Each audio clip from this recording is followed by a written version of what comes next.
Hello and a very good evening, everyone. How are you guys doing today? Good evening, Soumya. How are you? Can you guys hear me? Good evening, Amar Prakash. How are you guys? How have you been? Hi, Dhaval, Chelsea, Dolly. How are you guys? That's great, Amar. What did you guys do today? Hi, Shanaz. Om. Good evening. Conditionals. Yes, Mayank. My day was awesome as usual. Good evening, Manasvi. What about you, Dhaval? I'm good, Darshan. How are you? Good evening, Kanika. Read articles on Iran and Israel attack. That's great, Dolly. Current affair knowledge. Good evening, Astha. I'm good. How are you? How are you? Yo, Sunil. Yes, editorial. Correct, Amar Prakash. Good evening, Soumya here. Okay, so once again, welcome back, everyone. My name is Abhishek Soni. Give me 1 second. Let's wait for other people to join.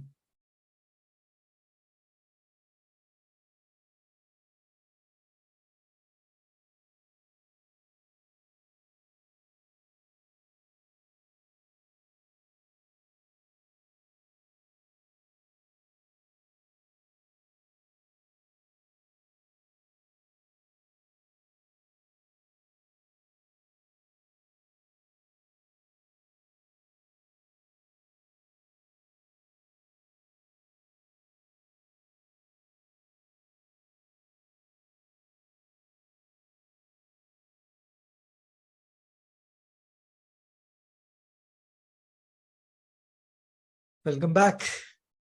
So done with 246 out of 686 pages of word power. That's great, Rohit.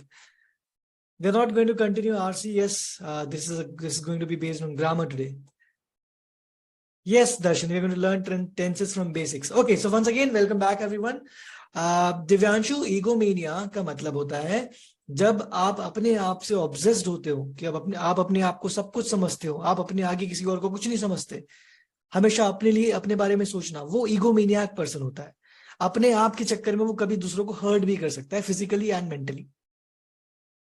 ठीक है। Palak, I have a list of books. I think मैंने list of books के बारे में बात की थी पिछले सेशंस में। So I have a list of books along with the names of the authors. If you want to read any novels or fiction, non-fiction type of books, I would recommend that you contact me on Telegram. तो उसमें आपको Telegram पे मैं वो forward कर दूंगा list. You can purchase any of the books then. ठीक है? My Telegram ID is PIVOT1702. Pivot 1702. I have a same Telegram channel as well, by the way. Telegram channel इसी नाम से. So वो उसमें सारे बैचेस के स्टूडेंट्स ऐड होंगे, अभी तो नहीं हुए। That's my personal channel by the way, that's not an official channel. तो अगर आपको ज्वाइन करना तो I will add you in to that channel as well. Not necessary Priyanshu, no it's not necessary. अच्छा चलो, let's stick to the topic now, let's stick to the topic. Okay, general discussion के लिए you can contact me any time, individually I will be able to guide you then. चलो, so welcome everyone, will be talking about tenses and conditionals today.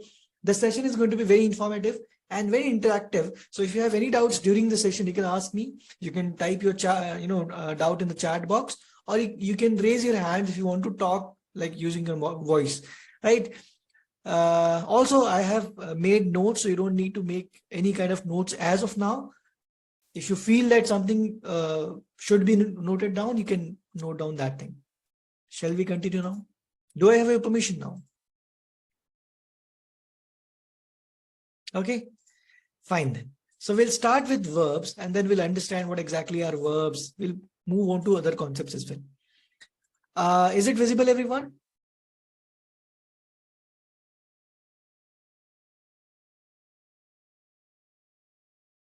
Is it visible? Is the sheet visible that I'm showing to you guys? Okay, chalo. So let's start now. You don't need to note anything down. Just be focused during the entire session. So notes posted below the video is not opening. Which video, Darshan?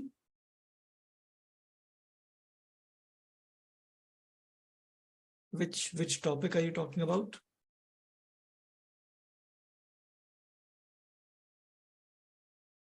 Every lecture? No, that cannot happen.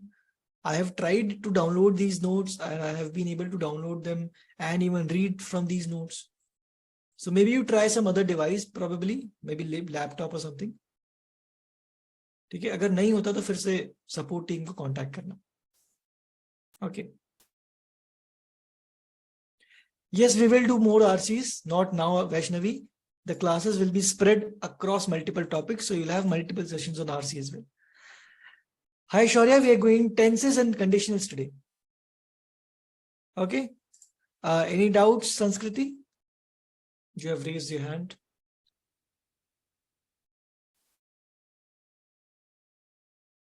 No doubts? Okay, so my request to everyone, if you do not have any doubts, just be focused during the entire session. If you have doubts, type those doubts in the chat box, or if you want to speak, raise your hand. Please limit ourselves to the discussion as of now because we have limited time. Okay, so let's start with verbs now. What exactly are verbs? Can anyone tell me what exactly are verbs? Anyone? Acha, anyone who does not understand Hindi in this batch, by the way, anyone who does not understand Hindi? Two participants. Akarshan and Sanskriti. Do you guys understand Hindi? Is it Akarshana or Akarshan?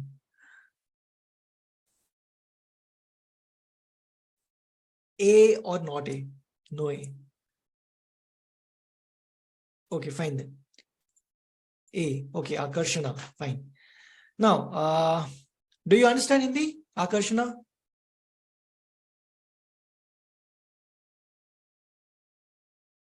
No. Okay, no problem then. I'll limit myself to English language mostly. I'll have to speak Hindi sometimes though. No, not a problem though. Let's understand now. Everyone focus. Any word that indicates an action or a state of being is called verb. So there are two parameters to define a verb. First parameter is whenever there is an action, that verb that indicates that action will be a verb, or if there is no action, there will be something called state of being of something. So that state of being will be indicated by verb. But how do we understand it? So take a look at the first example. I go to school daily. Can you tell me go is an action or not? Going somewhere is an action or not? It is an action, right? Mayank, that's the problem because we have some students who will not be able to understand Hindi. So I'll have to balance. पर मैं बीच में हिंदी बोला करूंगा, don't worry. तो देखो verbs का simple मतलब है whenever you have an action, जहां पर एक action आ रहा है और एक state of being आ रही है, दोनों में से कोई एक आएगा. Take a look at the first example. I go to school daily. It indicates an action of going somewhere. So this action is indicated by the word go, and that is why ये go है हमारा verb है यहाँ पर. ठीक है. Take a look at the second example. He is sleeping में sleeping is the action. सोना एक action होता है. And whenever you have an action, that verb is called what we call verb. हाँ या ना? I'll explain Pahal, don't worry. अगर कोई चीज अभी समझ में नहीं आ रही है, please wait for a few moments. सब कुछ क्लियर होगा क्लास में, मक्खन जैसे एकदम स्मूथ. ठीक है. Glass is brittle. अब बताओ मुझे यहाँ what is the action here? In case of glass is brittle, what is the action? Everyone, we will have more number of classes on reading comprehension. We will have more number of classes on vocabulary, grammar, everything will have more number of classes. Okay. Brittle means something that breaks very easily, like glass or my heart. Those things are brittle. Okay. Now you tell me whether do we have an action here or not. क्या यहाँ पर कोई action है? Glass is brittle. Glass एक ऐसा object है जो बहुत जल्दी टूट जाता है, बट वो तो एक्शन ही नहीं है. हाँ या ना? तो यहां पर जब एक्शन नहीं है तभी ये वर्ड आता है इज, और this is word indicates state of being of glass. तो हमारा यहां पर वर्ब क्या है? इज है. अब यहां पर कोई एक्शन नहीं है लेकिन still we have a verb and that verb is. ठीक है. Wouldn't brittle be an adjective? Yes, brittle is an adjective. ये एक एडजेक्टिव है. Correct. Okay. But brittle is not verb. Is the verb. No problem. I repeat. Why is brittle not an adjective? Sanskriti brittle is an adjective. मैंने तो कहा ही नहीं brittle verb है. As of now, you do not need to note anything down. I will upload this file. अगर आपको लगता है कि कुछ आपको note down करना है तो it's your call. ठीक है? So is यहाँ पर verb है. अब you don't need to think about कि ये कौन से type का verb है as of now. अभी के लिए इतना ही जानना जरूरी है that it is a verb. You don't need to understand the type of verb as of now. Right? Now take a look at the next example. My clothes are wet. Are my clothes performing any kind of action in this given statement? Anyone?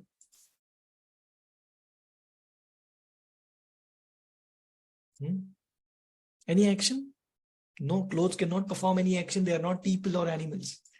So I am talking about the state of being of my clothes. And the state of being of my clothes is wet. They are wet. But कौन सा word signify कर रहा है? कौन सा word indicate कर रहा है? ये तो are यहाँ पर आपका verb है. Wet again is क्या बन गया? Adjective. It's not your object or verb or subject. So are यहाँ पर आपका verb हो जाएगा. अभी same point. You don't need to consider what is the type of the verb and all of those things. ये अभी कुछ देर में हो जाएगा. ठीक है. अच्छा, what is the general structure of a sentence, by the way? So a general structure of a sentence has the subject, that is the doer of the action, जो action को perform करता है. Then you have the verb, and then you have the object. Now this is what we call general structure. Does it mean that this structure is going to be followed all the time? Can anyone tell me? Is this structure going to be followed all the time? Not at all. Most of the times, this will be the structure. Okay, right. Now, so we can define the verb by two words, either an action or state of being. This is the first definition of verb. Now, what are the types of verb? Let's understand the types then. Okay, so we have two types of verb. First one is what we call main verb, and the second one is what we call helping verb. It's also called auxiliary verb. Not necessarily Divyanshu. Generally they are, but there may be some other words as well. Yes, Sanskriti, do you have a doubt? Anju, do you have a doubt?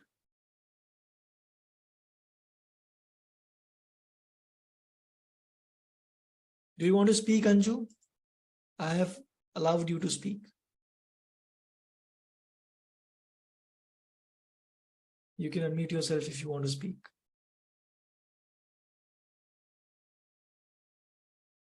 Oh, yes. Shall we continue? Okay, just a quick request. If you do not have any question, then you can lower your hands. Okay, fine. Now, so main verb is the word that denotes the action. So, जो action वाले words होते हैं, these are called main verbs. Anju, you have a doubt? You have again raised your hand. Please speak.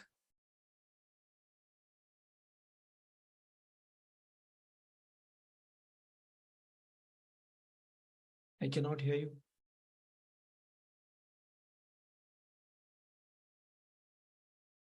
Okay, let's do one thing. Let's keep around 5-10 minutes towards the end of the session for doubt solving. So if you have some doubts, please note down those doubts in your notebook and you can post them later towards the end. Fine. Let's just focus on the lecture now. So main verb is that word or verb that denotes the action. For example, I'm cooking dinner for myself. So this word cooking indicates an action. Yes or no? So this is what we call main verb. But helping verb or auxiliary verb, it does not denote any action. It denotes the time or tense of the action. For example, take a look at this example here. If I say I am cooking dinner for myself, that means the action is ongoing as of now in the present moment. What if I change it to I was? What happens to my action then? Does my action change? क्या action change हुआ? Did the action change? No. तो अगर आप helping verb या auxiliary verb को change करते हो, then what changes is the time or tense of the action. The action remains the same. Cooking is still the action here, but the time or the tense of the action has changed now. Okay, so this is the first thing. Now, second thing is, what are the types of helping verbs? Do we have types of helping verbs as well? The answer is yes. So we have two types of helping verbs. The first one is called primary helping verb, and the second one is called modals. So there are three primary helping verbs. The first one is what we call to be, second one is to do, and the third one is to have. And there are multiple modals. So we have can, or could, or may, or might, should, must, ought to, etc. There are other modals as well. Fine. But primary helping verbs are only three. Are these points clear? So far, do we have any doubts? Am I going fast or slow, or is the pace okay, by the way? Anyone? Any problems with my language, anyone?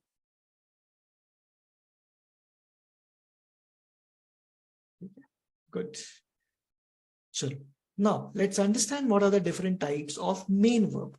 Abhi humne baat kiya what are the types of helping verbs. So there were two types, primary helping verbs and modals. Modals are also called secondary helping verbs, by the way. Now, let's talk about the types of main verbs. So these two are types of main verbs, and they are important actually.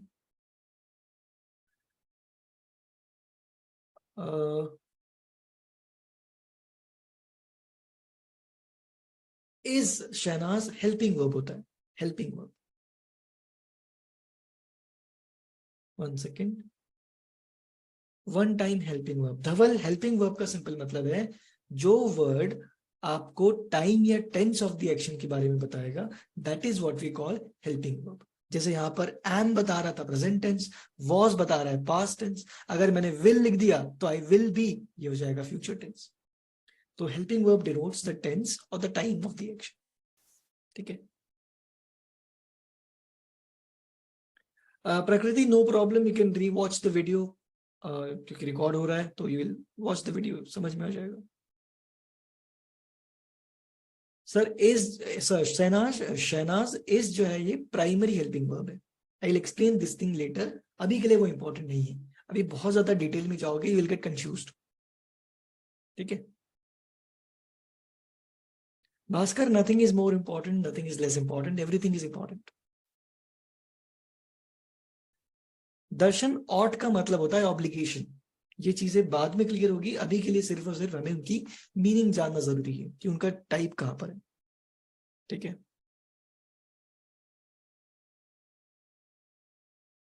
Just one request, do not go ahead. You guys are going ahead. अगर if you go ahead तो हमारे अभी के concept छूट जाएंगे और बाद के कॉन्सेप्ट हो जाएंगे. इसीलिए stick to the discussion as of now. जो आपको डाउट्स आ रहे हैं वो सारे क्लियर हो जाएंगे. ठीक है. Rupansh, I will talk about that point as well. As of now let's stick to the discussion. कोई भी चीज छूटेगी नहीं, टेंशन मत लो. अगर तुम वो चीज अभी रैंडमली पूछ लोगे तो उसका असर क्या होने वाला है. अभी बेसिक क्लियर नहीं हुए, एडवांस लेवल पूछ लिया तो बीच वाला छूट जाएगा. Please understand this. ठीक है. So we have two types of main verb. The first one is what we call transitive verb, and the second one is what we call intransitive verb. अब समझते हैं इन दोनों में डिफरेंस क्या होता है. अगर आप ये सेंटेंस देखो, जैसे मैंने यहाँ पर लिखा है I love. Take a look at this example. I love. Can anyone tell me whether the sentence makes sense or not? Does the sentence make sense? बताओ. What will be your next question?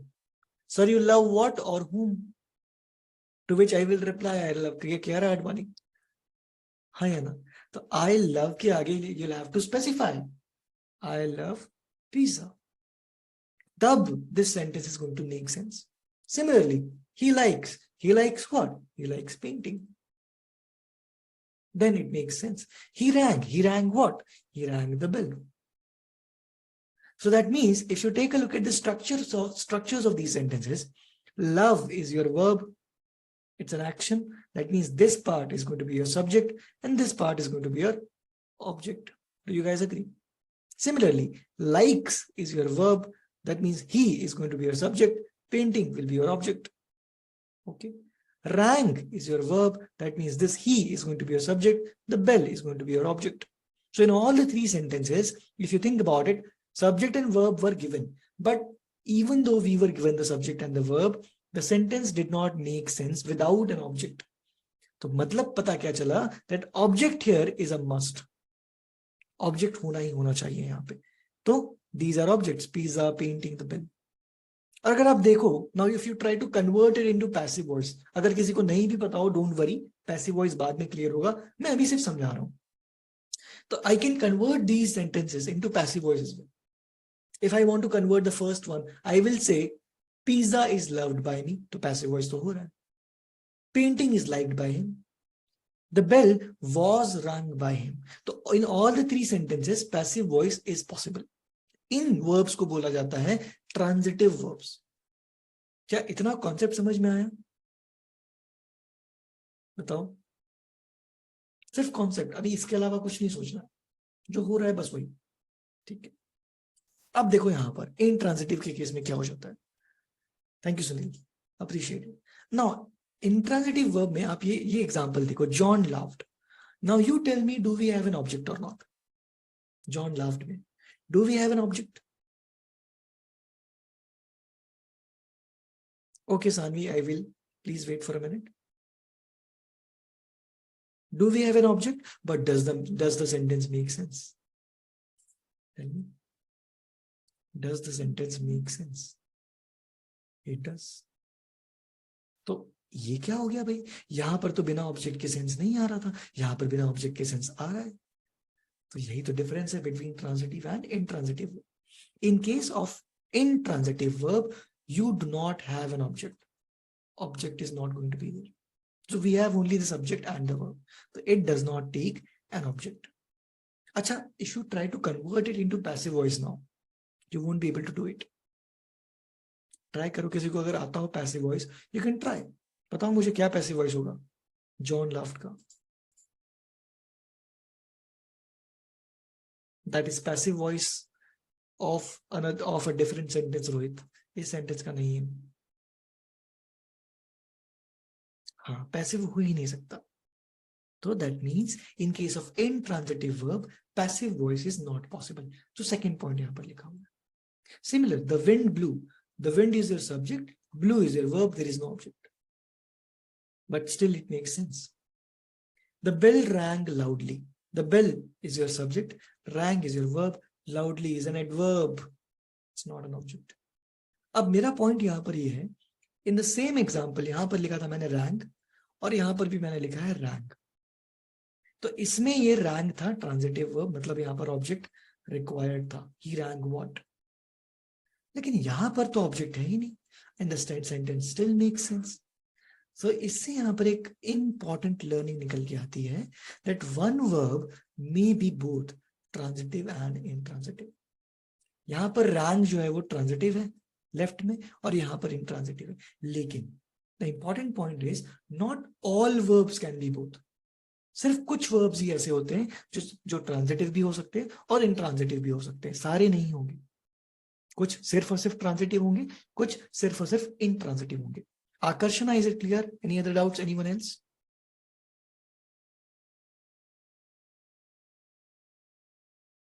बोलो. हाँ, same loved तब क्या बन जाएगा? Sanskriti. Then it will become transitive. Just what I explain. Some verbs can be both transitive and intransitive. Am I not audible clearly everyone?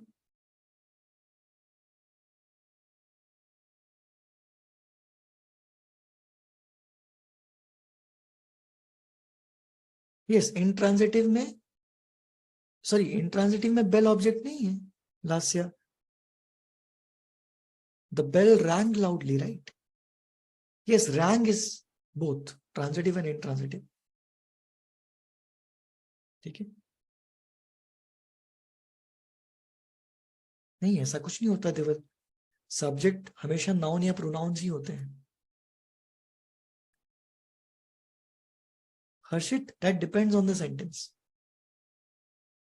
ठीक है, चलो. Now let's talk about some important concepts here.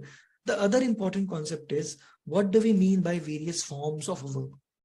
देखो किसी भी verbs के कुछ forms होते हैं और हमारे लिए वो फॉर्म्स बहुत इंपॉर्टेंट है क्योंकि सारे टेंसेस उन्हीं पे डिपेंड करने वाले हैं. चलो तो let's try to understand. 1 second.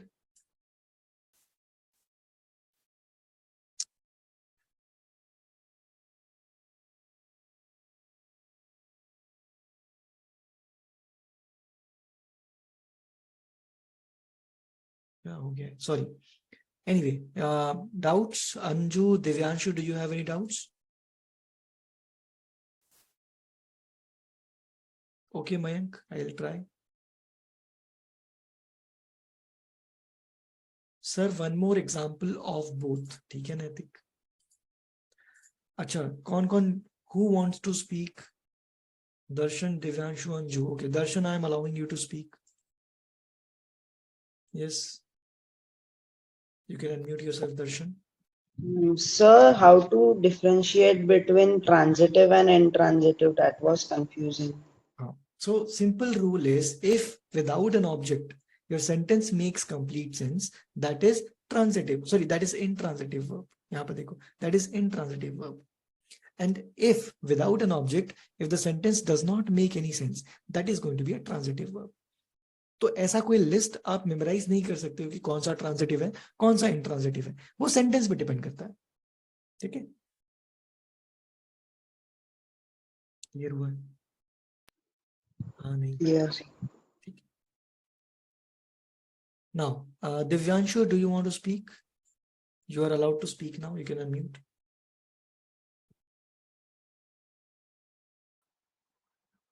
Sir, please explain once again about types of main verb. Types of main verb.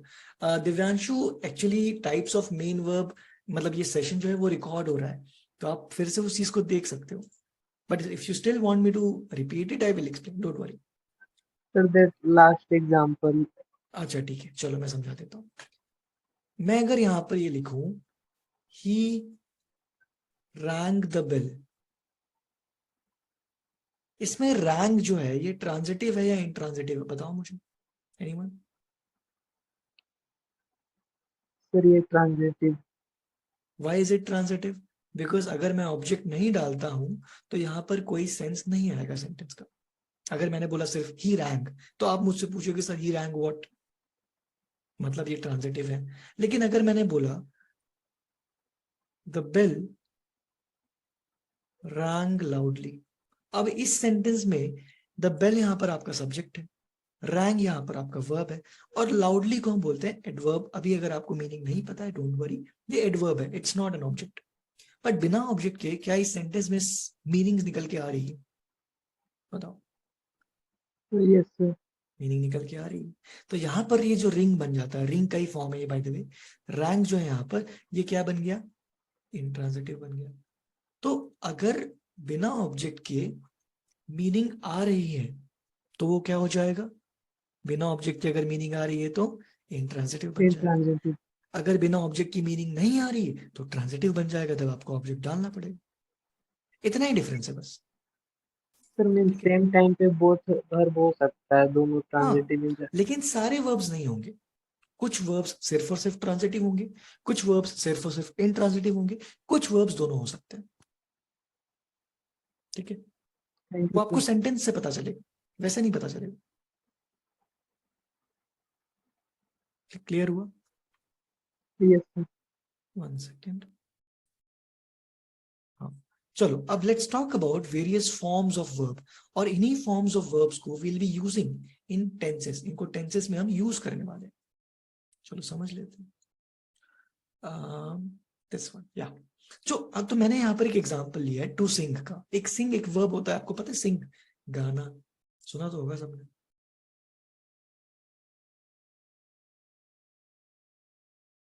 Yes Prakriti, that is correct. If some sentence is in passive voice, वो उसके पास में हमेशा transitive verb ही होगा. Correct Prakriti, good. Do we have to differentiate between both types in the exam? No no Krishi, you don't have to do that. इसके basis पे दूसरे type के questions आते हैं, वो आपको सॉल्व करने में हेल्प होगी. ठीक है. Can you tell a verb which is only transitive? Sure. तो मैंने यहाँ पर जो लिखा है ब्लू, ये ब्लू सिर्फ और सिर्फ, सॉरी अच्छा ट्रांजिटिव पूछा है क्या आपने? हाँ तो ये है ना, आई लव, लव ट्रांजिटिव है, लाइक्स ट्रांजिटिव है। रोहित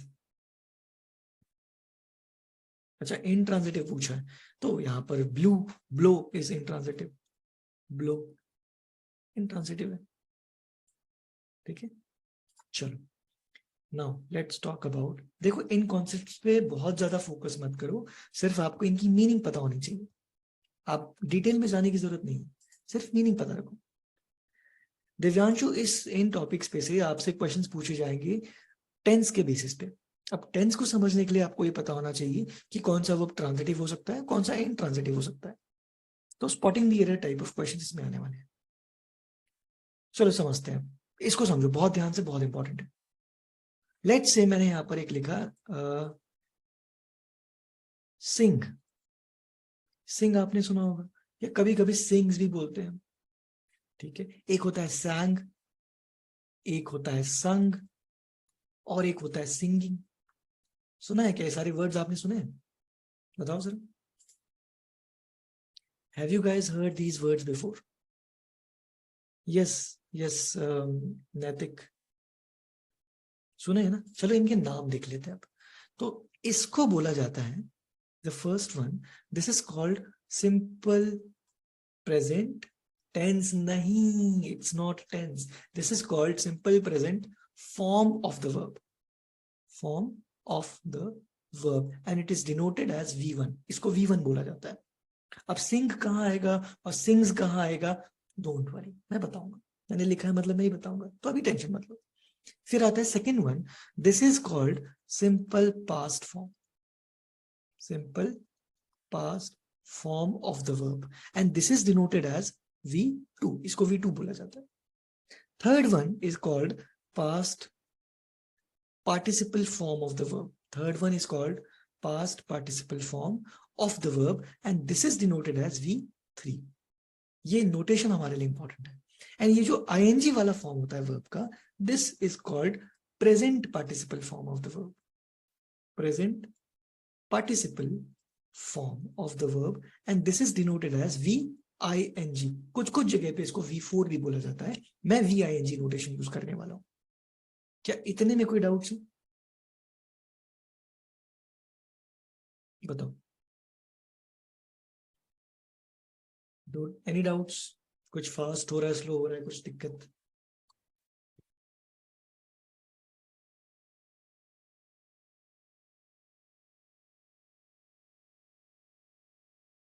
ठीक है, नाउ लेट्स कंटिन्यू। अब प्रॉब्लम ये है कि ये जो टू सिंग मैंने लिखा है, इसका भी तो कुछ ना कुछ नाम होता होगा, तो इसका क्या नाम होता है वो हमारे लिए इंपॉर्टेंट है। whenever you have this structure 2 plus V1, this is what we call infinitive, इसको बोला जाता है infinitive। ठीक है, तो अगर मैं 2 के बिना लिखूं तो मैंने सिर्फ और सिर्फ अगर सिंग्स सिंग्स लिखा, सिंग सिंग, तो इसको बोला जाता है बेयर इंफिनिटिव, इसको बोला जाएगा बेयर इंफिनिटिव, और it is also called base form of the verb, base form of the verb. ठीक है, अब इंपॉर्टेंट पॉइंट यहां पर यह है कि अगर तुम ध्यान से देखो तो सिंग यहां पर भी लिखा है और सिंग यहां पर भी लिखा है, तो है कौन सा? देखो, सिंग सिंपल प्रेजेंट फॉर्म भी होता है और बेयर इंफिनिटिव भी होता है। अब वो कौन सा होगा वो सेंटेंस पे डिपेंड करता है कि उसको कौन से नाम से बुलाना है, लेकिन इंपॉर्टेंट पॉइंट ये है, सिंग्स SINGS कभी भी बेयर इंफिनिटिव और बेस फॉर्म नहीं होता, वो V1 फॉर्म होता है। इतना कुछ समझ में आया? No, it's not continuous Saanvi, it's called participle form, continuous tense होता है। हाँ Manasvi, will talk about that later. Important point ये है, मैं यहां पर लिख देता हूं, सिंग जो होता है ये बोथ होता है, V1 भी होता है और बेस फॉर्म भी होता है, लेकिन सिंग्स जो होता है ये सिर्फ और सिर्फ ये V1 ही होता है, बेस नहीं होता है, V1 ही होता है। ठीक है, बस टर्मिनोलॉजी में है, सिर्फ टू हटाना है। यश, टू हटा दोगे तो वो क्या बन जाएगा, बेयर इन्फिनेटिव, टू रहेगा तो इन्फिनेटिव, बस इतना डिफरेंस है। अभी क्लियर हुआ? एनी डाउट्स बताओ। विच क्वेश्चन नैतिक? इन्फिनेटिव,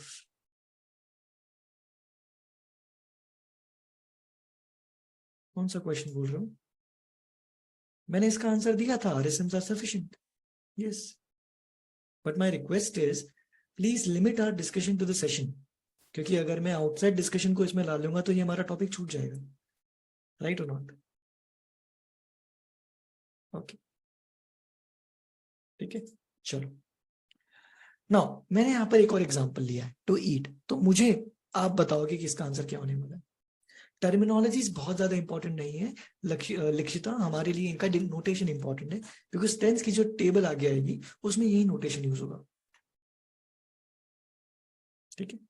चलो, तो ईट का जो फर्स्ट फॉर्म होता है दैट इज कॉल्ड ईट, या फिर ईट्स भी होता है ना, ठीक है।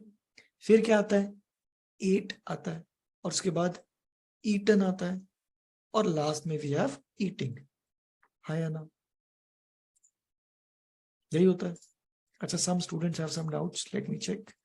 हाँ, also understand that there are a lot of students जिनके टेक्स्ट कंटिन्यूसली आ रहे हैं। अब मैं पढ़ाने पर ध्यान दे रहा हूँ, इसलिए शायद ऐसा हो सकता है दैट मैं आपके टेक्स्ट को ना देख पाऊँ, तो please do not be offended, मुझे मार देना बाद में, लेकिन डू नॉट बी ऑफेंडेड, क्योंकि मैं टेक्स्ट को नहीं देख रहा हूँ, मैं कॉन्सेप्ट को देख रहा हूँ।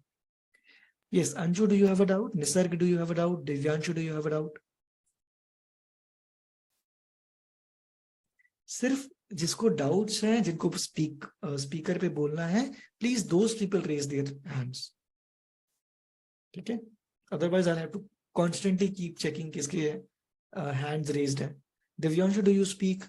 You can speak now. No, sir. Okay, fine then. चलो आगे बढ़ते हैं। सो इनकी नोटेशन तुम सबको पता होगा। अच्छा, टू ईट को क्या बोला जाएगा? To eat, that means to plus verb is called infinitive. सिर्फ नाम जानना जरूरी है, आगे मत सोचो, नाम। अच्छा, सिर्फ ईट बोलूं तो दिस इज बेयर इन्फिनेटिव, और also called base form of the verb, right और नॉट? हाँ या ना, बोलिए भाई।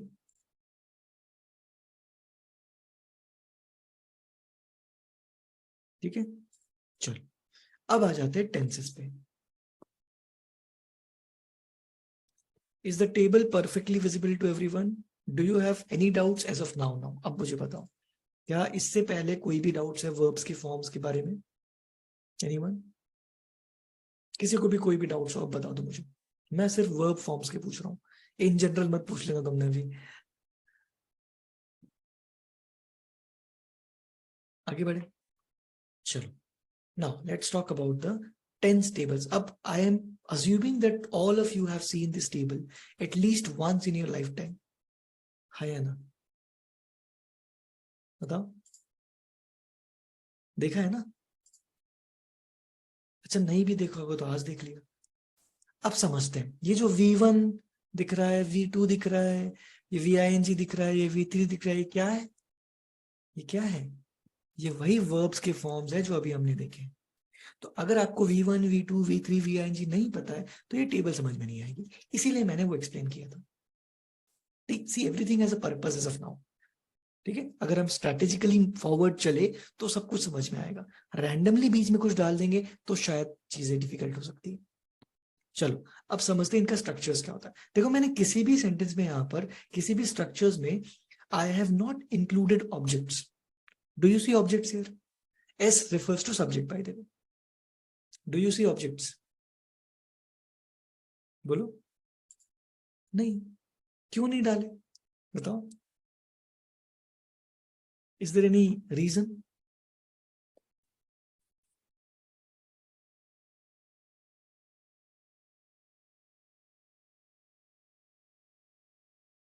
There is a reason, and the reason is, what if the verb is intransitive? That means if the verb is transitive, you will have an object, तब आपको object लिखना होगा। अगर इंट्रांजिटिव वर्ब है तो ऑब्जेक्ट नहीं चाहिए तो ऑब्जेक्ट मत लिखना। तो ऑब्जेक्ट होगा तो लिखना है, नहीं होगा तो नहीं लिखना है, सिंपल बात है, राइट। उसकी इंपॉर्टेंस नहीं है बहुत ज्यादा, इसलिए मैंने उसको हटा दिया। चलो अब समझते हैं। First one is your simple present tense. अभी के लिए we are only trying to learn the structures, कहाँ यूज करना है, कैसे यूज करना है, वो कुछ देर बाद आएगा। तो अभी के लिए only limit your thinking to structures. Simple present tense अगर हम देखें, दिस इज सिंपल प्रेजेंट, ये वाला, ये simple present, subject plus V1 form of the verb. ये V1 हमारे लिए इंपॉर्टेंट है because this V1 changes according to the subject. अब वो कब चेंज होता है मैं बताऊंगा। तो subject plus V1 is your simple present tense. अच्छा, इसी में मैं सब्जेक्ट के साथ अगर इज या फिर एम या फिर आर डाल दूं और V1 के बदले VING कर लूं तो इसको बोला जाएगा प्रेजेंट कंटिन्यूअस टेंस। क्या डिफाइन करता है present continuous? Is am are plus the ING form of the verb. अच्छा, मुझे प्रेजेंट परफेक्ट बनाना है तो I have to use either has और हैव आफ्टर द सब्जेक्ट।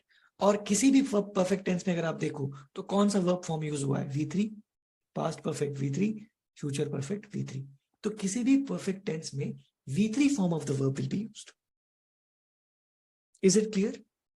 और ऑल्सो अंडरस्टैंड, किसी भी कंटिन्यूअस टेंस में VING form will be used. See, VING form.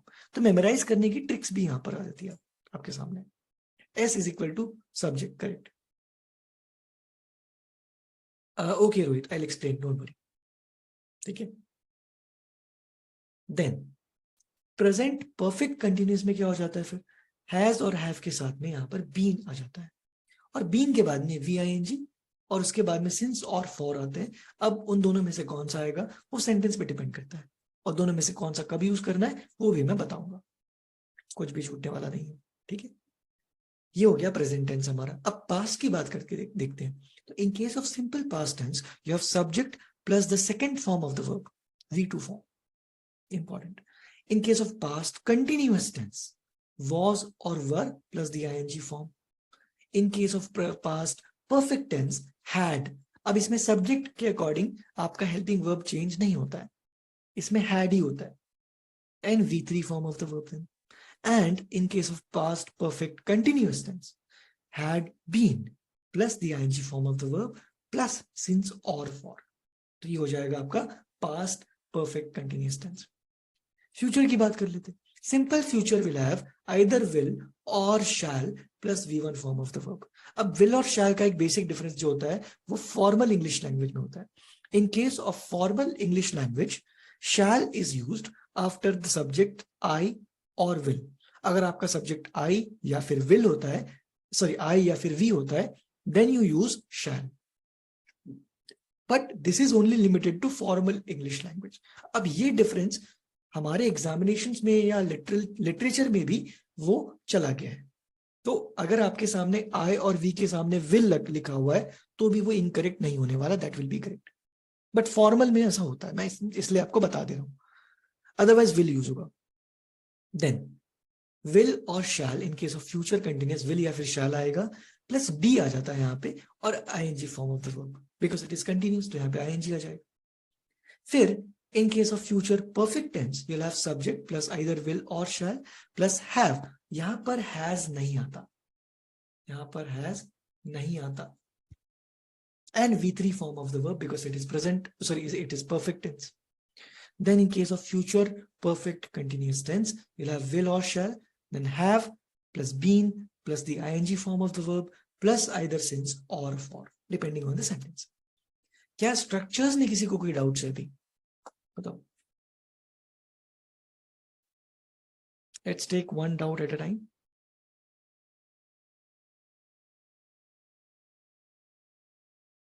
your choice। Amar Prakash, my choice about what?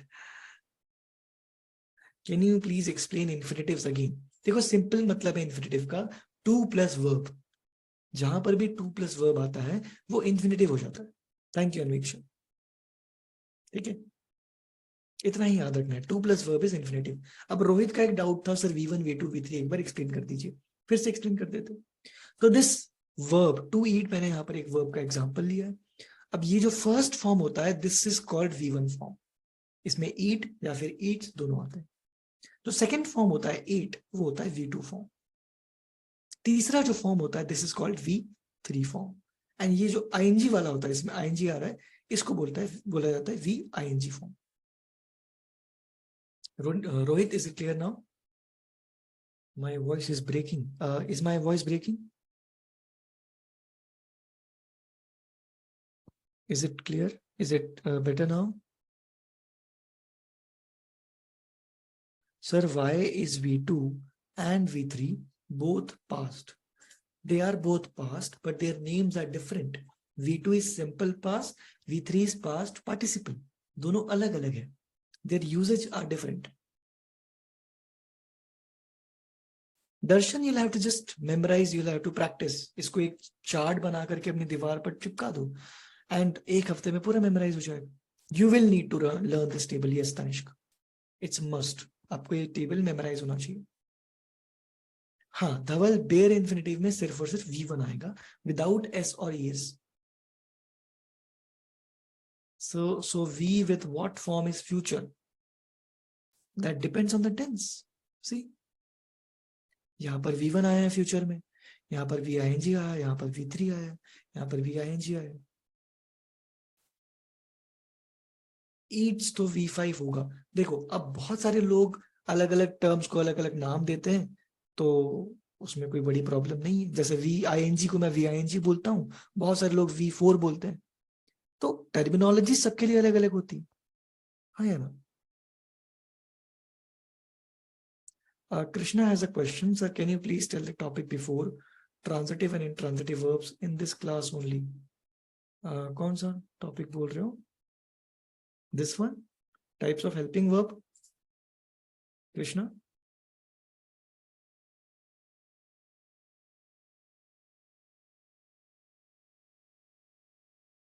हाँ, नहीं.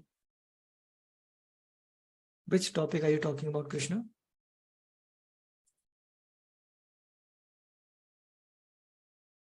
Oh, okay. It's not because of my choice. Amar. Krishna? Sir, is there any differences in V1 and V5? See, simple difference है.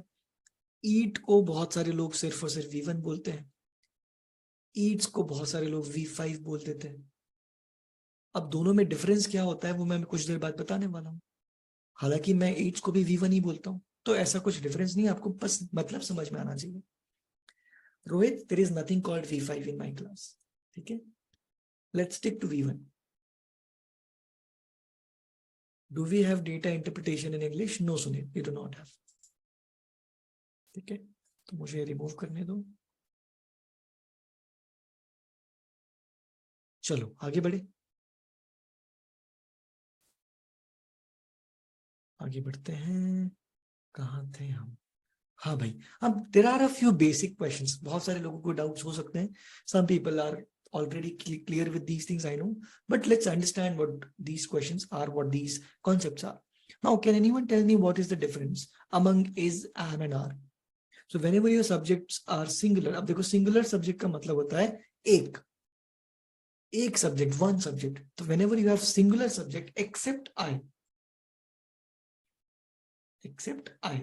तब आप is use करते हो. M use होता है सिर्फ I के लिए. R use होता है प्लॉरल सब्जेक्ट्स के लिए. प्लॉरल मतलब मोर देन वन, तो टू और मोर देन टू, उसमें यूज होगा R. इनका डिफरेंस ये होता है. क्लियर हुआ?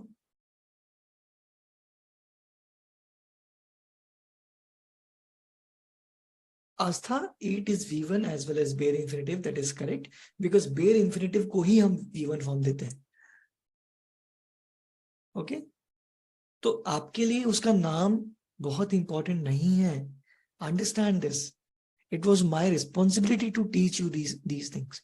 लेकिन वो एग्जाम में नहीं आने वाला है कि बेयर इन्फिनेटिव क्या होता है या इन्फिनेटिव क्या होता है. आपको उसका यूजेज आएगा, तो नाम इंपॉर्टेंट नहीं. Don't focus on names. Okay, now has और हैव का डिफरेंस अगेन. तो has is used with singular subjects. For example he और शी और इट और any name that you have, उसके बाद में हैज आता है. Have is used after plural subjects. For example, I और वी और यू और दे, इनके बाद में हैव आता है. Harshit, do you have a question? You can speak. Yes, sir. Good evening. Yes. My doubt is that there are a couple of sentences that that contain to had. So, if, for example, a sentence goes like, after he had had I a understood good night. it, but that is based on a different. That is based on a specific tense. So we have just started tenses as of now. तो वो tense बाद में आएगा. ठीक है? That will Okay, be sir. covered. Don't worry. Okay, sir. Thank you. Okay. Any other doubts? चलो आगे बढ़ते हैं फिर. Now was और were का भी difference, basic difference क्या होता है? Was is used after singular subjects. Singular में क्या क्या आता है? अभी बताया, he और she और it और any name. Okay. Were is used after plural subjects. Were फिर क्या आ जाएगा? I. But I जो होता है singular में ही आता है. We आ जाएगा यहाँ पर, you आ जाएगा, they आ जाएगा. You was incorrect होता है. I were incorrect होता है. एक स्पेसिफिक सिचुएशन में you can use I were, वो बाद में आएगा. ठीक है? अभी any doubts anyone? I am trying to keep it as simple as possible as of now because we are just starting out. अगर मैं अभी से ही बड़े बड़े कॉन्सेप्ट्स ला दूंगा, you guys will get confused. फिर बोलोगे अभिषेक सर को मारो, राइट और नॉट?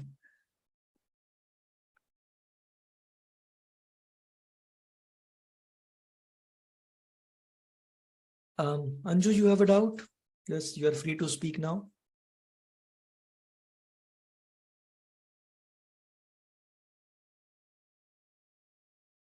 No? Yes? Anyways, चलिए आगे बढ़े. हाँ, that is correct Amar, but वो मैं आगे बताऊंगा. चलो. Next, sir, so all the old English ceases to exist in today's generations. No, that is not right, Rohit. We cannot generalize all the old English. ऐसा बोलना बिल्कुल correct होगा. ये सारे old English के रूल्स हैं. एक दो चीजें चेंज हो जाती, वो तो टाइम के साथ सब कुछ चेंज होता है. मैं भी चेंज हो गया हूँ, राइट? तुम भी चेंज हो गए होंगे. तो ये चीजें टाइम के साथ होती रहती है, लेकिन जो बेसिक स्ट्रक्चर है दैट रिमेन्स द सेम. अब सिंस और फॉर हमारे लिए बहुत इंपॉर्टेंट है, बहुत ज्यादा. तो will have to understand the concept here. Since और फॉर का यूज, दोनों का यूज होता है परफेक्ट कंटिन्यूअस टेंसेस में. कोई भी परफेक्ट कंटिन्यूअस, या तो प्रेजेंट परफेक्ट कंटिन्यूअस, या पास्ट परफेक्ट कंटिन्यूअस, या फिर फ्यूचर परफेक्ट कंटिन्यूअस. कोई भी परफेक्ट कंटिन्यूअस टेंस में सिंस और फॉर का यूज होने वाला है. बट दोनों में डिफरेंस क्या है? सिंस हम तब यूज करते हैं when we are talking about point of time. Point होता है एक, there is only one point of time, और आल्सो कॉल्ड स्टार्टिंग पॉइंट. तो either it's called point of time और इट्स कॉल्ड स्टार्टिंग पॉइंट. अगर ऐसी सिचुएशन होती है तो हम सिंस यूज करते हैं. जैसे अगर लास्ट नाइट मैंने बोला, कितनी होती है last night? How many last nights are there? बताओ. How many last nights are there? One. Only one. Right? How many Mondays are there in a week? One. How many 1986 are there? One. तो जहां पर भी one आ रहा है वहां पर आता है सिंस. जहां पर भी पीरियड आ जाता है, दिस 1 2 3 4 दिस, तो ये बन गया एक पीरियड, वहां पर आता है for. For example 6 hours. 6 hours मतलब क्या? 1 2 3 4 5 6, ये बन गया period of hours, period of time. 3 months 1 2 3 period बन गया. 2 years 1 2 पीरियड बन गया. 5 weeks 1 2 3 4 5 पीरियड बन गया. तो जहां पर भी एक से ज्यादा आता है वहां पर आ जाता है फॉर. क्या इतना कॉन्सेप्ट क्लियर हुआ? दे हैव बीन लिविंग घर का क्या आएगा? उद्भव, वहां पर आपको टाइम डिफाइन करना पड़ेगा कि वो कब से रह रहे हैं वहां पर. Yes Dhananjay, do you have a doubt? You can speak if you want. Dhananjay? Sir, Yes. बोलो. sir, if there comes Sorry. before 6 hours or before 3 months, then मुझे समझ में नहीं आया, प्लीज एक बार रिपीट करोगे, कहना क्या चाह रहे हो? मतलब सर कभी ऐसा लिखते 6 आवर्स पहले हुआ था तो उसमें 4 आएगा कि सिंस? नहीं, मैं बात कर रहा हूँ सिर्फ और सिर्फ परफेक्ट कंटिन्यूअस टेंस में। अगर कोई चीज हम पास्ट में रेफर कर रहे हैं तो वो सिंपल पास्ट में होगा, फिर दैट हैपेंड 4 hours ago, ऐसा आता है फिर। ठीक है, क्लियर यस हुआ? यस दिव्यांशु, इट्स हाँ okay, Divyanshu it's not compulsory. Compulsory तब होता है जब आपके पास में टाइम का रेफरेंस आता है। ये सारे टाइम के रेफरेंसेस हैं।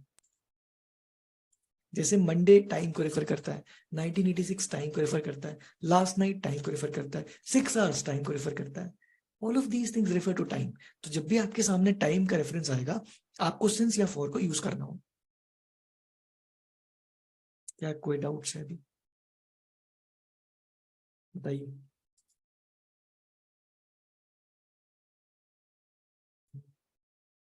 Dhananjay, do you have a doubt? Japji Kaur. Okay, Japji, I'll unmute you. You can speak now. Good evening, sir. Good evening. Yes. So I have a doubt between for and within. Like for the given example, we can also use within 6 hours and within 3 months. Is it Now, compulsory to use for 6 hours or for 3 months? okay, I'll try to explain it with the help of an example now. Okay, Chalo. sir.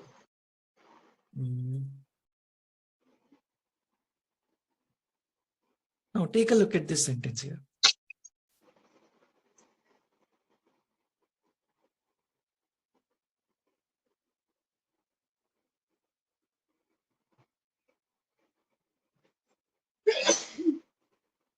Now, my point is, अगर मैंने यहाँ पर he has been dancing within 3 hours लिखा, तो उसकी meaning क्या आएगी?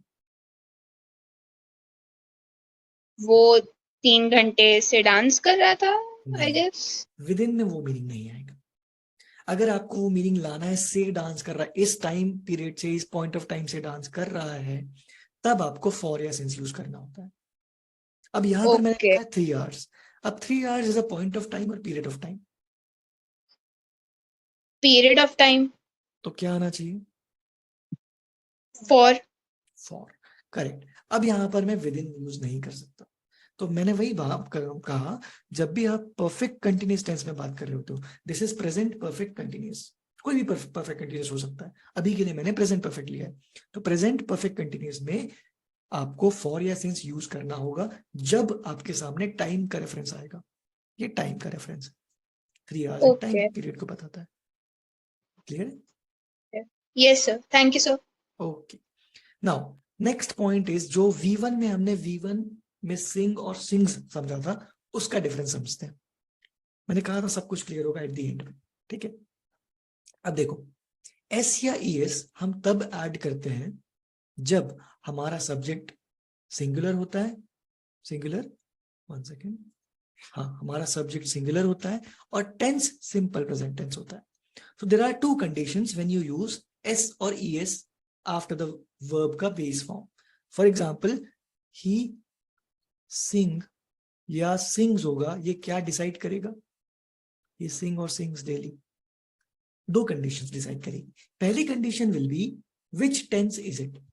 कौन सा टेंस है? Can anyone tell me? वो टेंस कैसे पता चलेगा? स्ट्रक्चर से। तो he is your subject, यहाँ पर सब्जेक्ट, और sing और sings दोनों ही क्या होते हैं? V1 होते हैं। तो subject plus V1, which tense is it? बताओ।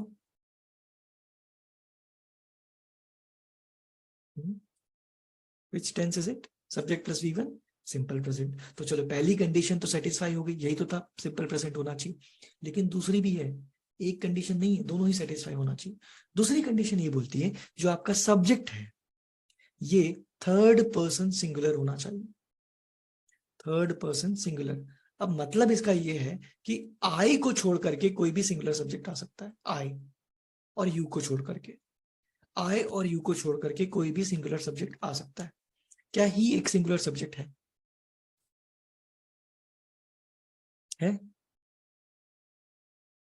है ना? सिंगुलर मतलब 1, ही कितने होते हैं? एक।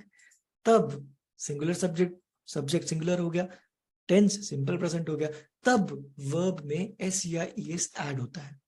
तो क्या बन जाएगा? ही सिंग्स डेली और ही सिंग डेली। अब बताओ एनीवन? अब सिंग्स आ जाएगा, क्यों? Because both conditions are satisfied. Simple present tense check, subject is singular check, then it becomes sings. Simple है। क्या चीजें क्लियर हुई है कुछ थोड़ी बहुत? हुई?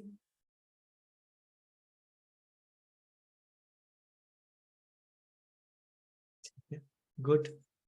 एक और एग्जांपल ले लेते हैं। वी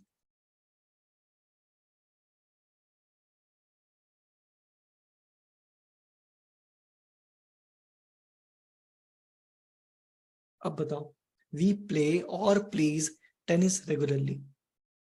अब बताओ, this is simple present tense check, subject singular है क्या? Is we singular? No, we मतलब दो या दो से ज्यादा लोग, तो we becomes plural, that means this will be we play tennis regularly. Clear हुआ? कोई डाउट्स?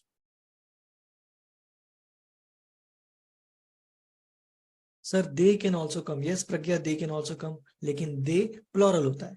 दे sing daily, yes anonymous attendee.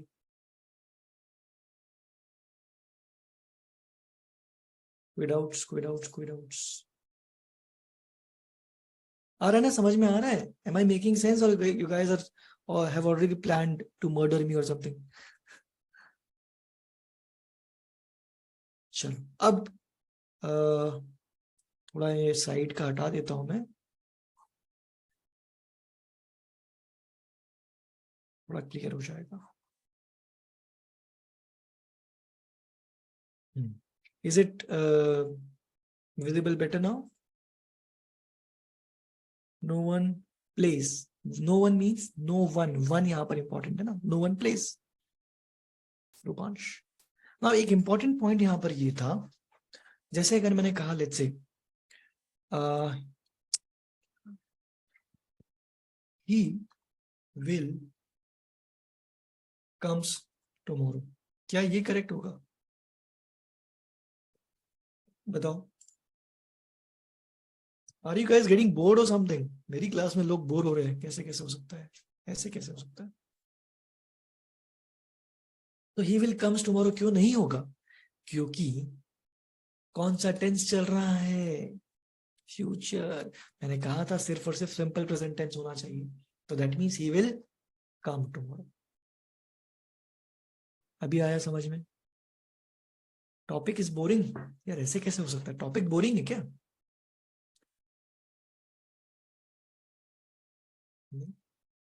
चलो ठीक है। Now let's understand the usages of different different tenses. समझते हैं, फर्स्ट से स्टार्ट करते हैं simple present tense. When do we use simple present tense और how do we use simple present tense? Great Anviksha, thank you. Sir बोलने में ही अच्छा नहीं लग रहा, मतलब अच्छा ये सेंटेंस की बात कर रहे हो कार्तिक? ओके कोई बात नहीं, बोलने में तो बहुत सारी चीजें अच्छी नहीं लगती। देख लेते हैं। अब simple present tense is used when you are talking about recurring event। अब recurring events are those events जो repeated होते हैं, repeat वाले events, बार बार होने वाले events, और also called habitual events। For example, I eat breakfast daily। ये daily क्या indicate करता है कि ये repeated event है या नहीं? बताओ। daily ही तो indicate कर रहा है that this is a repeated event, तो ये बन जाएगा simple present tense का example। subject plus V1। Ramesh goes to school every day।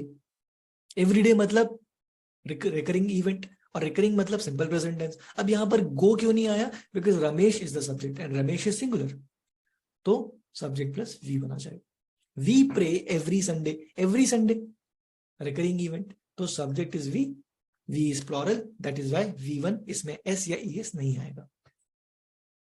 ठीक है, क्लियर हुआ? 1 सेकेंड। दर्शन इज सेइंग ईट की प्लेस पर हैव होना चाहिए था फर्स्ट एग्जांपल में। नहीं, हाँ मतलब दोनों हो सकता है, आई हैव ब्रेकफास्ट और आई ईट ब्रेकफास्ट, दोनों सही है। ठीक है, चलो नेक्स्ट। एक और यूज होता है जब आप स्टेटमेंट ऑफ फैक्ट की बात कर रहे होते हो या जनरल ट्रूथ के बारे में बात कर रहे होते हो। For example the sun rises in the east, universal truth है।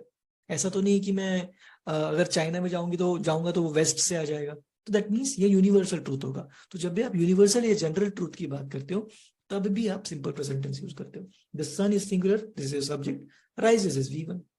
Water boils at 100 degree centigrade, water को अगर आप बॉईल करना स्टार्ट करो तो 100 डिग्री पे ही बॉईल होगा, ये साइंटिफिक ट्रूथ है। तो this is V1 form, this is the subject, water is singular. क्या सिंपल प्रेजेंट टेंस के यूज में किसी को कोई भी डाउट्स है?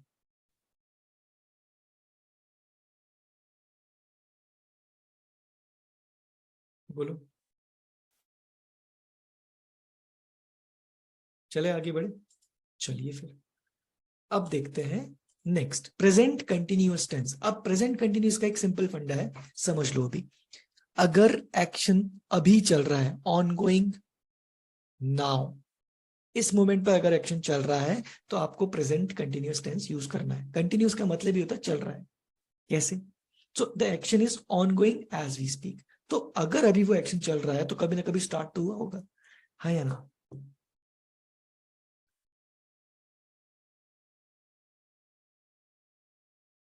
Do you guys agree? If the action is ongoing right now, it must have started sometime in the past. Sir, I have breakfast daily में have verb होगा, उसका have is the verb. ठीक है, चलो, तो it started in the past. इस moment पर the action is ongoing और फ्यूचर का हमको नहीं पता, it may or may not continue in future, but इस मोमेंट पे the action is ongoing, तब आप यूज करते हो प्रेजेंट कंटिन्यूअस टेंस। स्ट्रक्चर क्या होता है? Subject plus is or am or are plus the ing form of the verb. देखो यहां पर आया क्या? I am writing a book. My question is when. When are you writing book? बताओ मुझे, when.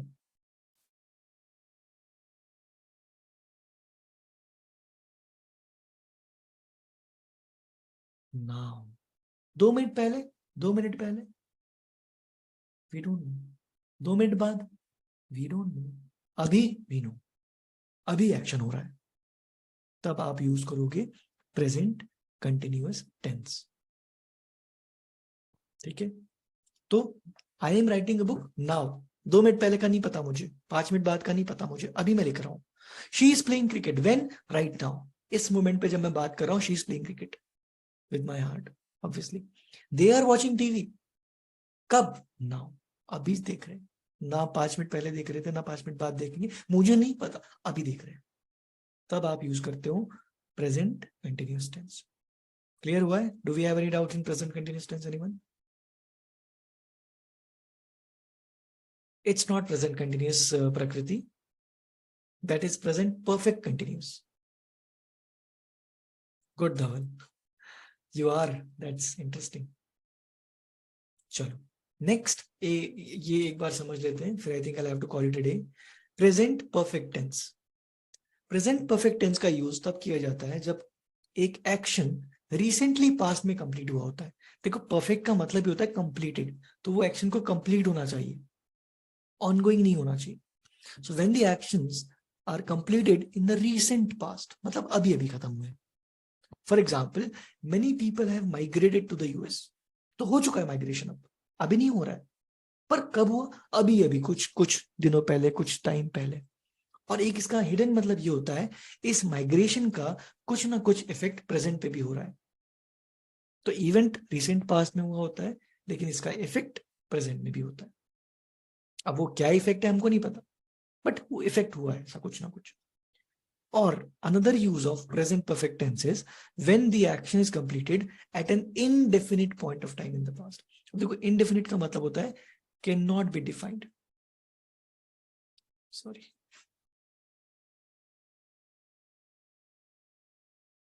Can not be defined, मतलब आप time को जब तक डिफाइन नहीं करोगे तब तक आप प्रेजेंट परफेक्ट टेंस यूज कर सकते हो। For example, I have visited Mumbai, ये करेक्ट है या नहीं है, बताओ।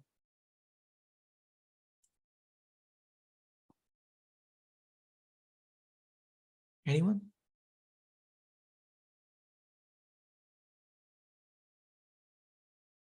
करेक्ट है। क्यों? क्यों करेक्ट है? बिकॉज हमको नहीं पता कब, when did I visit Mumbai, हमको नहीं पता, तो that means it can not be defined, the time can not be defined. तो आई हैव विजिटेड मुंबई मतलब पास्ट में मैंने कभी किया था। Yes, that is present perfect Rohit, correct. ठीक है, चलिए नाउ अगर मैं तुम्हें कहूं आई विजिटेड मुंबई इन 2011 और I have visited Mumbai in 2011, which one is correct? इन दोनों में से कौन सा करेक्ट है, फर्स्ट वन और सेकंड वन, बताओ मुझे।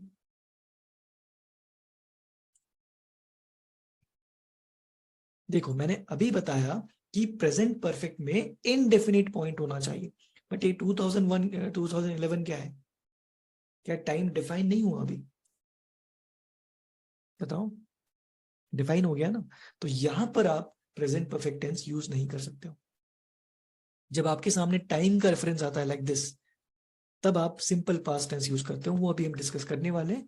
अभी के लिए सिर्फ इतना याद रखना है कि यहाँ पर प्रेजेंट परफेक्ट टेंस यूज नहीं कर सकते, तो दिस इज इनकरेक्ट। क्यों? Because this is not indefinite, this is definite point of time. क्या कुछ समझ में आ रहा है? ठीक है, चलो। तो वही मैंने यहाँ पर नोट लिखा है, when time reference is given then simple past tense is used. तो this is correct and this is incorrect. Now we have 3 to 4 minutes। मैं आगे का टेंस कवर नहीं कर रहा हूं अभी के लिए। अब मुझे एक बात बताओ, do you have any doubts in the entire session, या कोई जनरल डाउट्स भी हो तो you can speak to me right now, या आप टेक्स्ट भी कर सकते हो। ठीक है मयंक, आई विल ट्राई। क्या किसी को कोई भी डाउट है अभी जो अभी मैंने पढ़ाया है उसमें?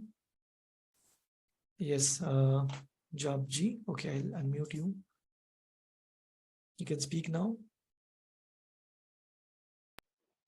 Sir, no doubt. Okay, fine then. Chelsea, do you have a doubt? One second. Okay, you can speak now. Chelsea, Good evening, sir. good evening. Sir, I had a doubt in since and for. Like you said, in since a point of time is used, and for period of time. Correct. But if we see sentences like since 6 days, I'm not following my schedule. That is incorrect.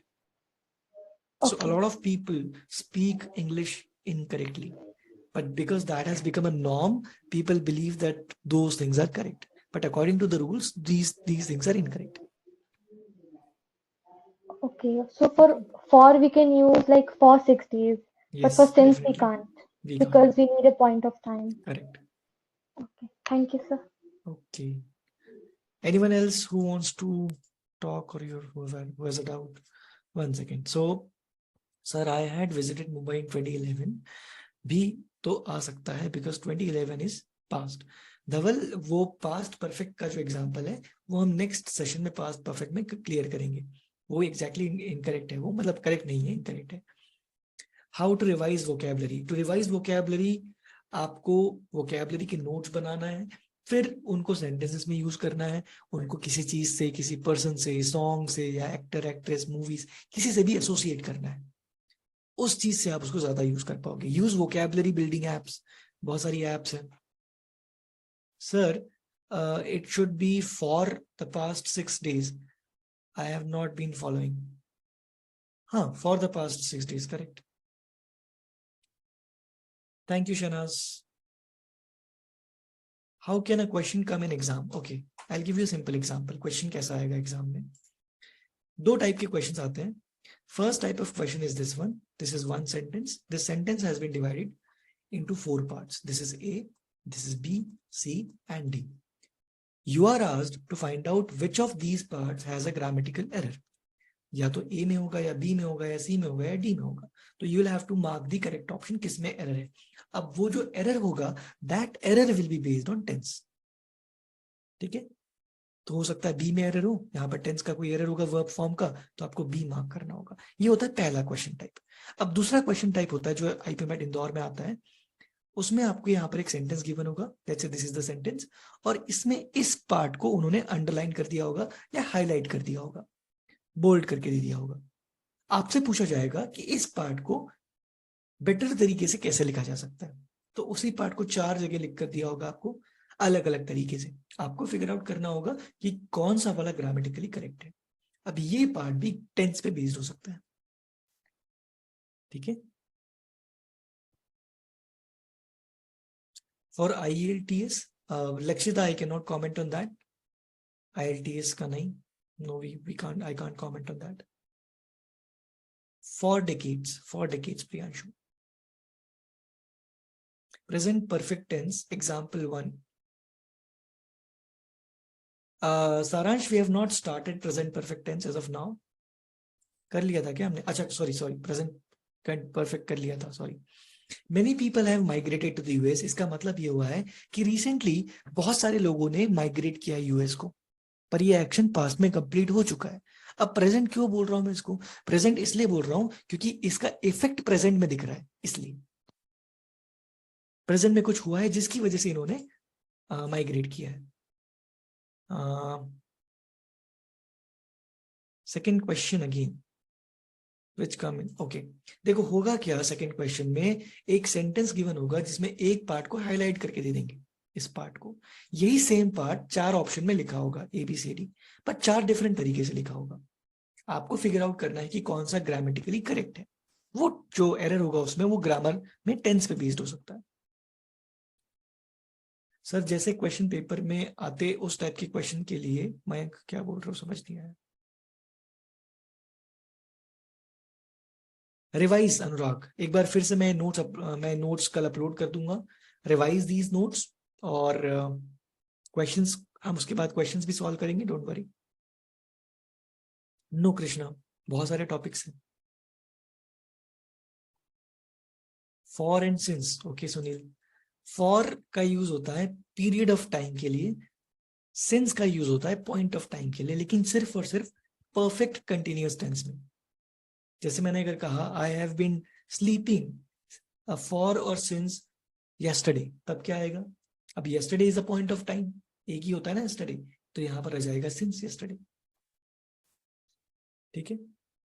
For मतलब period, 2 साल, 10 महीने, 15 दिन, ये period होते हैं। नहीं Rohit, first type के भी क्वेश्चन आते हैं।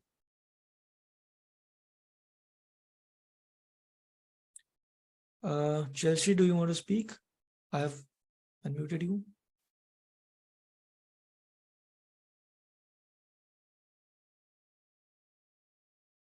You can unmute yourself, Chelsea. Sorry. Now you can speak. No, I don't have any doubts, sir. Okay, Sorry. fine. Rupansh, do you have a doubt? You are allowed to talk now.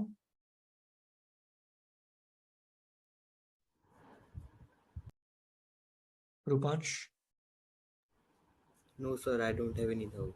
Okay. If you do not have any doubts, anyone, अगर आपके doubts नहीं है तो please lower your hands, क्योंकि फिर मैं confuse हो जाऊंगा। Anaswara, do you have a doubt? Divyanshu, do you have a doubt? Harshit? Anaswara, you can speak now.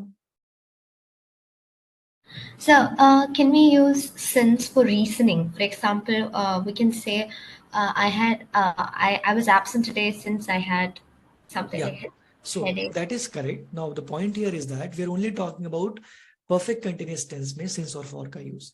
You can use since in so many other ways. Since can also mean because, but that is different.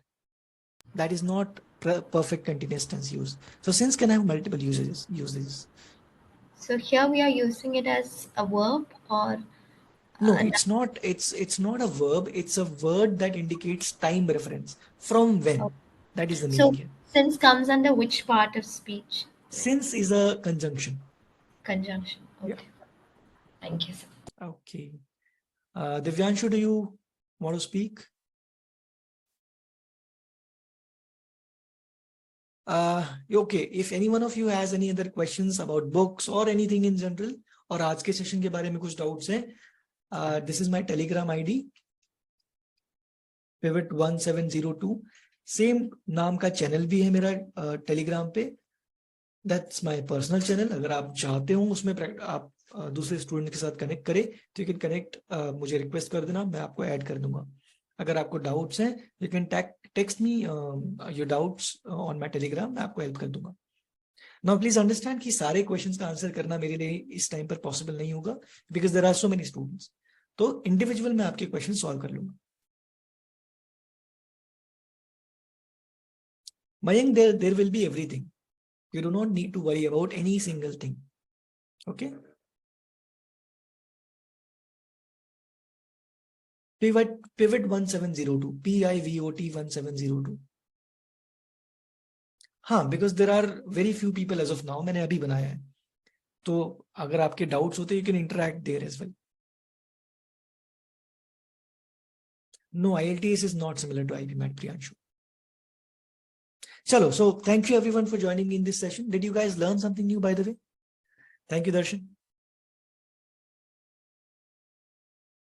V1, V2 of the word jump. Okay, Om. Jump का मैं बता देता हूँ. Jump is the V1 form. Jumped is V2 form. Jumped again is V3 form. And jumping is VING form.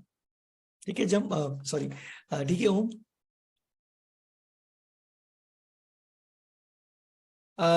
अगर आप official Telegram groups में add नहीं हुए वास्ता, please talk to your mentors, they will add you. और आप support पे mail डाल सकते हो. ठीक है. So thank you very much everyone. I hope I did not offend anyone. तो I hope you did learn something new and take care. Good night. Bye. Have fun. Let's meet soon. Bye. Good night. अगर मैंने कोई question का answer नहीं दिया है तो you can contact me later because you can understand that time बहुत ज़्यादा हो चुका है, right? Bye everyone. Good night. I'll upload this file by tomorrow. You can revise them. Yes, this is real mic. Thank you, Bhaskar. Good night.